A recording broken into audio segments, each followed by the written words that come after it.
খুবই ভালো লাগছে, কারণ হচ্ছে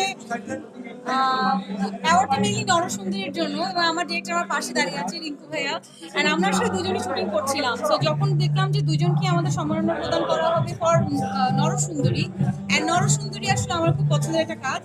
সো ওই জায়গা থেকে আসলে আজকে অ্যাওয়ার্ডটাতে আসলে খুব ভালো লাগছে। নরসুন্দরী কিন্তু একটা নারীর একটা ফ্যামিলি স্ট্রাগলের গল্প, যেটা অনেক রিয়েল লাইফে আপনারা মানে কানেক্ট করতে পারবেন, এবং অনেক মানুষই কানেক্ট করতে পেরেছে। সো ওই জায়গা থেকে যখন আপনি দেখবেন না, আমরা আই থিঙ্ক প্রপার গল্পটাকে তুলে ধরতে পেরেছি, যার কারণে কিন্তু নরসুন্দরী ওই ঈদে আমাদের একটা বেস্ট ওয়ার্ক ছিল। সো ওই জায়গা থেকে আমার খুব পছন্দের কাজ, যেমনটা আমার রিক্সা গার্ড ছিল, পুতুলের সংসার ছিল, নরসুন্দরী তাই। সো আমার কাছে মনে হয় যে নরসুন্দরী নিয়ে যখন আমাকে একটা সম্মাননা প্রদান করা হবে, সেটা I would love to accept that. So that's I am here today.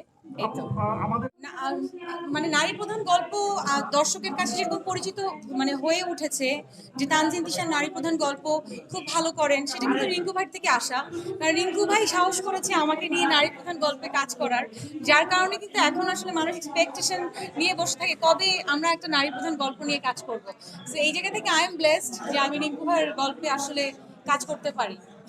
এই তো 24 আপস এন্ড ডাউন আসলে সব জায়গায় থাকে। সো আপস এন্ড ডাউন সব জায়গায় ছিল, আছে। সো আমি তো বলবো আলহামদুলিল্লাহ ভালো ছিল, কারণ আমি সবসময় ভালোটা পিক করি, খারাপটা না। অভিনেত্রী হিসেবে আমার ওর যেটা ওর সাথে আমার যে অনেকগুলা কাজ হয়েছে,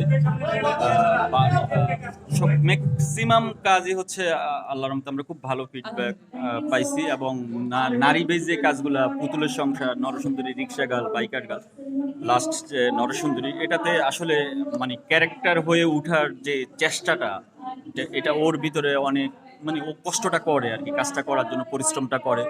তো আমি আমার ফ্রেমে সেটা ঠিকঠাক ভাবে